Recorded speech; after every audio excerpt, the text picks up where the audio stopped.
ആകാശഗംഗയുടെ എല്ലാ പ്രിയ പ്രേക്ഷകർക്കും പുതിയൊരു വീഡിയോയിലേക്ക് സ്വാഗതം. മലയാള വർഷം 1202 ആണ്ടിലേക്ക് നാം പ്രവേശിക്കുമ്പോൾ പ്രപഞ്ചത്തിലെ പ്രബല ഗ്രഹങ്ങളെല്ലാം വലിയ രാശിമാറ്റത്തിലൂടെയൊക്കെയാണ് കടന്നു പോകുന്നത്. ഗ്രഹങ്ങളുടെ ഈ ചലനങ്ങൾ ഓരോ നക്ഷത്ര ജാതകരുടെയും ജീവിതത്തെ എങ്ങനെ ബാധിക്കുമെന്ന് നാം അറിഞ്ഞിരിക്കേണ്ടതുണ്ട്. ഇന്ന് നമ്മൾ പരിശോധിക്കുന്നത് 27 നക്ഷത്രങ്ങളിൽ വെച്ച് ഏറെ സവിശേഷതയുള്ള പുണർതം നക്ഷത്രക്കാരുടെ 1202 ആണ്ടിലെ വിശദമായ ഫലത്തെപ്പറ്റിയാണ്. മിഥുനക്കൂറിലും കർക്കിടകക്കൂറിലുമായിട്ട് പരന്നു കിടക്കുന്ന പുണർതം നക്ഷത്രക്കാർക്ക് ഈ വർഷം വലിയ വഴിത്തിരിവുകളുടെ ഒരു കാലമാണ്. കാരണം പ്രപഞ്ചത്തിലെ ഏറ്റവും വലിയ ശുഭഗ്രഹമായ വ്യാഴം, അതുപോലെ കർമ്മ ഫലദാതാവായ ശനി, നിഴൽ ഗ്രഹങ്ങളായ രാഹുവും കേതുവുമൊക്കെ ഈ വർഷം തങ്ങളുടെ സ്ഥാനങ്ങൾ മാറുന്നുണ്ട്. ഫലത്തിലേക്ക് കടക്കും മുൻപ് ആദ്യം ഈ വർഷത്തെ ഗ്രഹസ്ഥിതി എങ്ങനെയാണെന്ന് പരിശോധിക്കാം. 2026 ഒക്ടോബർ 31 വരെ വ്യാഴം കർക്കിടകത്തിലും, തുടർന്ന് 2027 ജനുവരി 24 വരെ ചിങ്ങത്തിലും സഞ്ചരിക്കുന്നു. അതിനുശേഷം വീണ്ടും 2027 ജൂൺ 25 വരെ കർക്കിടകത്തിലും തുടർന്ന് ചിങ്ങത്തിലും സഞ്ചരിക്കുന്ന ഒരു സമയമാണ്. ശനി 2027 ജൂൺ മാസം വരെ മീനൻ രാശിയിലും അതിനുശേഷം മേടൻ രാശിയിലേക്കും രാശി മാറുന്നുണ്ട്. രാഹുകേതുക്കൾ 2026 ഡിസംബർ 5 രാഹു കുംഭത്തിൽ നിന്ന് മകരത്തിലേക്കും കേതു കർക്കിടകത്തിലേക്കും രാശി മാറുന്നുണ്ട്. ഈ സങ്കീർണമായ ഗ്രഹസ്ഥിതി പുണർതം നക്ഷത്രക്കാരുടെ തൊഴിൽ, ബിസിനസ്, അതുപോലെ സാമ്പത്തികം, കുടുംബജീവിതം, വിദ്യാഭ്യാസം, ആരോഗ്യം എന്നിവയൊക്കെ എങ്ങനെ സ്വാധീനിക്കുന്നുവെന്ന് വിശദമായി നമുക്ക് പരിശോധിക്കാം.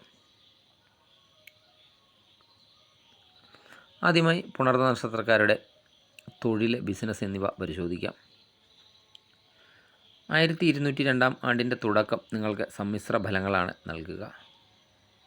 ഒക്ടോബർ 31 വരെ വ്യാഴം കർക്കിടകത്തിലൊക്കെ നിൽക്കുന്നതിനാൽ, പ്രത്യേകിച്ച് കർക്കിടക കൂറുകാർക്ക് ജന്മവ്യാഴത്തിൻ്റെയൊക്കെ സ്വാധീനം ഉള്ളതിനാൽ ജോലിയിൽ ചില തടസ്സങ്ങളോ അല്ലെങ്കിൽ കഠിനാധ്വാനത്തിന് തക്കതായ അംഗീകാരം ലഭിക്കാത്ത അവസ്ഥയോ ഒക്കെ ഉണ്ടായേക്കാം.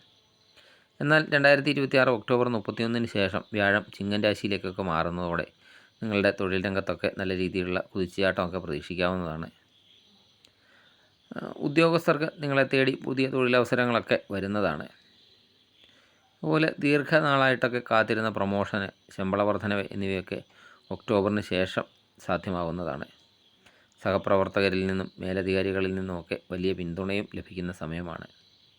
2027 ജനുവരി വരെ ഈ അനുകൂല സമയം തുടരുന്നതാണ്. വിദേശത്തൊക്കെ ജോലി ആഗ്രഹിക്കുന്ന പുണർതം നക്ഷത്രക്കാർക്ക് 2026 ഡിസംബറിന് ശേഷം അനുകൂലമായ മറുപടികളൊക്കെ ലഭിക്കുന്നതുമാണ്.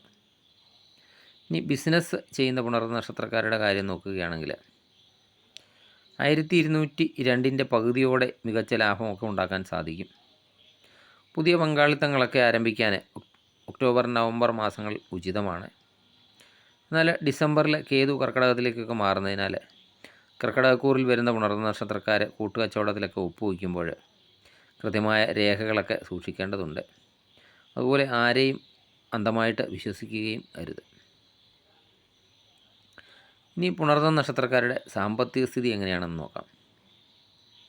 ശനി 2027 ജൂൺ വരെ മീനൻ രാശിയിലൊക്കെ തുടരുന്നതിനാൽ അനാവശ്യമായിട്ടുണ്ടാകുന്ന ചിലവുകളൊക്കെ നിയന്ത്രിക്കാൻ നിങ്ങളെ വളരെയധികം പാടുപെടുന്നതാണ്.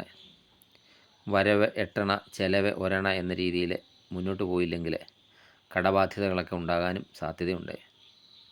പക്ഷേ സാമ്പത്തിക കാര്യങ്ങളിൽ വ്യാഴത്തിൻ്റെ സ്വാധീനം നിങ്ങൾക്ക് ഒരു കവചമായി നിൽക്കുന്നതാണ്. ദീർഘനാളായിട്ടൊക്കെ തിരികെ കിട്ടാതിരുന്ന പണം 2026 ഒക്ടോബർ 2026 ജനുവരി 2027 ഇടയിൽ നിങ്ങളുടെ കയ്യിലൊക്കെ വന്നു ചേരുന്നതാണ്.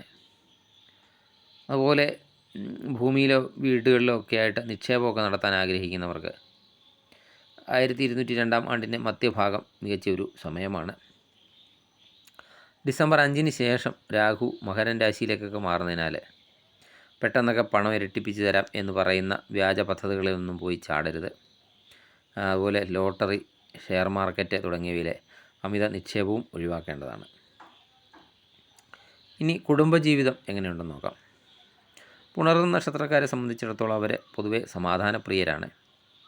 എന്നാൽ 1202 തുടക്കത്തിൽ കുടുംബത്തിൽ ചെറിയ രീതിയിലുള്ള അഭിപ്രായ വ്യത്യാസങ്ങളൊക്കെ കണ്ടേക്കാം.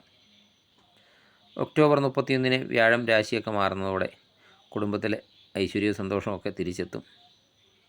പുണർന്ന നക്ഷത്രക്കാരായ യുവാക്കളുടെയോ യുവതികളുടെയോ വിവാഹകാര്യത്തിലൊക്കെ ഉണ്ടായിരുന്ന തടസ്സങ്ങളൊക്കെ മാറി മംഗളകർമ്മങ്ങളൊക്കെ നടക്കുന്ന സമയം കൂടിയാണ്. അതുപോലെ ദമ്പതികൾക്ക് സന്താനഭാഗ്യം സിദ്ധിക്കുന്നതിനുള്ള ശക്തമായ യോഗം ഈ വർഷം കാണുന്നുമുണ്ട്. അതുപോലെ ബന്ധങ്ങളിൽ മാതാപിതാക്കളുടെയൊക്കെ ആരോഗ്യം വളരെയധികം ശ്രദ്ധിക്കണം. ഡിസംബർ 5 കേതുവൊക്കെ കർക്കിടകത്തിലേക്ക് വരുമ്പോൾ കുടുംബാംഗങ്ങൾ തമ്മിൽ ചെറിയ ആശയവിനിമയ തകരാറുകളൊക്കെ ഉണ്ടായേക്കാം. അതിനാൽ സംസാരത്തിലൊക്കെ എപ്പോഴും ഒരു നിയന്ത്രണം പാലിക്കുക. അതുപോലെ ഒരു വിട്ടുവീഴ്ച മനോഭാവം പുലർത്തുന്നത് കുടുംബത്ത് ശാന്തിയും സമാധാനവും ഒക്കെ നിലനിർത്താൻ നിങ്ങളെ സഹായിക്കുന്നതുമാണ്. ഇനി വിദ്യാർത്ഥികളുടെ കാര്യം നോക്കിയാൽ 1202 ആണ്ട് എന്ന് പറയുന്നത് വിദ്യാർത്ഥികളെ സംബന്ധിച്ചിടത്തോളം ഒരു കഠിനാധ്വാനത്തിൻ്റെ വർഷം എന്ന് പറയാം. ഒക്ടോബർ വരെയൊക്കെ പഠനത്തിലൊക്കെ ശ്രദ്ധ കേന്ദ്രീകരിക്കാനൊക്കെ അല്പം ബുദ്ധിമുട്ടൊക്കെ നേരിട്ടേക്കാം. ഉള്ള സുഹൃത്തുക്കളൊക്കെ കാരണം പഠന സമയമൊക്കെ നഷ്ടപ്പെടാനും സാധ്യതയുണ്ട്. എന്നാൽ ഒക്ടോബറിനൊക്കെ ശേഷം പരീക്ഷകളിലൊക്കെ ഉന്നത വിജയമൊക്കെ നേടാൻ സാധിക്കുന്നതാണ്. ഉപരിപഠനത്തിനായിട്ട് വിദേശത്തോ അല്ലെങ്കിൽ ദൂരദേശത്തേക്കോ ഒക്കെ പോകാൻ ആഗ്രഹിക്കുന്നവർക്ക് ഈ വർഷം ആ സ്വപ്ന സാക്ഷാത്കാരം നടക്കുന്നതാണ്. മത്സര പരീക്ഷകൾക്കൊക്കെ തയ്യാറെടുക്കുന്നവർക്ക് മികച്ച ഒരു സമയമാണ്. ഇനി പുണർന്ന നക്ഷത്രക്കാരുടെ ആരോഗ്യം എങ്ങനെയുണ്ടെന്ന് നോക്കാം. ആരോഗ്യത്തിൻ്റെ കാര്യത്തിൽ പുണർന്ന നക്ഷത്രക്കാർ ഈ വർഷം അല്പം കൂടുതൽ ശ്രദ്ധയൊക്കെ പുലർത്തേണ്ടതുണ്ട്. ശനി മീനത്തിലൊക്കെ നിൽക്കുന്നതിനാലും ഡിസംബറിന് ശേഷം കേതു കർക്കിടകത്തിലൊക്കെ വരുന്നതിനാലും ചില കാര്യങ്ങളിലൊക്കെ ജാഗ്രത വേണം. വയറുമായി ബന്ധപ്പെട്ട അസുഖങ്ങൾക്ക് സാധ്യതയുണ്ട്. ദഹനക്കേടൊക്കെ നിങ്ങളെ അലട്ടാൻ സാധ്യതയുണ്ട് വളരെയധികം. അതുകൊണ്ട് ഭക്ഷണ കാര്യത്തിലൊക്കെ വളരെയധികം ശ്രദ്ധ പാലിക്കുക. യാത്രകളിലൊക്കെ അതീവ ശ്രദ്ധ പുലർത്തുക. പ്രത്യേകിച്ച് രാത്രികാല യാത്രകളൊക്കെ പരമാവധി ഒഴിവാക്കേണ്ടതാണ്. അതുപോലെ മാനസിക സമ്മർദ്ദം മാനസിക സമ്മർദ്ദം ഉണ്ടാകാനുള്ള സാഹചര്യങ്ങളൊക്കെ പരമാവധി ജീവിതത്തിൽ നിന്ന് ഒഴിവാക്കുന്നതും നിങ്ങൾക്ക് വളരെയധികം ഗുണം ചെയ്യും. ഇനി ഈ വർഷത്തെ ഗ്രഹദോഷങ്ങളുടെയൊക്കെ തീവ്രത കുറയ്ക്കാനും വ്യാഴത്തിൻ്റെയും ശനിയുടെയൊക്കെ അനുഗ്രഹം പൂർണ്ണമായി ലഭിക്കാനും പുണർന്ന നക്ഷത്രക്കാർ ചെയ്യേണ്ട ലളിതവും ശക്തമായ വഴിപാടുകൾ എന്തൊക്കെയാണെന്ന് നോക്കാം. പുണർന്ന നക്ഷത്രത്തിൻ്റെ അധിപൻ തന്നെ വ്യാഴമാണ്. വ്യാഴാഴ്ച ദിവസങ്ങളിൽ വിഷ്ണു ക്ഷേത്ര ദർശനം നടത്തുക. അതുപോലെ വിഷ്ണു സഹസ്രനാമം ജപിക്കുന്നത് ഏറ്റവും അധികം ഉത്തമമാണ്. അതുപോലെ ശനി മീനത്തിലും മേടത്തിലും ഒക്കെ ആയിട്ട് സഞ്ചരിക്കുന്നതിനാൽ ശനിയാഴ്ചകളിലെ ശാസ്താക്ഷേത്രത്തിൽ നീരാഞ്ജനം വഴിപാട് കഴിക്കുക. അതുപോലെ എള്ളുതിരി വഴിപാടൊക്കെ സമർപ്പിക്കുക. ഹനുമാൻ ചാലിസ ജപിക്കുന്നത് ശനിദോഷത്തിൽ നിന്ന് നിങ്ങളെ രക്ഷിക്കുന്നതാണ്. രാഹുകേതു മാറ്റത്തിൻ്റെ ദോഷം തീർക്കാൻ ശിവക്ഷേത്രത്തിൽ ധാര നടത്തുന്നതും കാവിലൊക്കെ വിളക്ക് വെച്ച് പ്രാർത്ഥിക്കുന്നതും വളരെയധികം ഗുണം ചെയ്യും. നിങ്ങളുടെ ജന്മനക്ഷത്രം പുണർദം വരുന്ന ദിവസം സാധുക്കൾക്ക് എന്തെങ്കിലും സഹായമൊക്കെ ചെയ്യുന്നതും നിങ്ങൾക്ക് ഗുണം ചെയ്യും.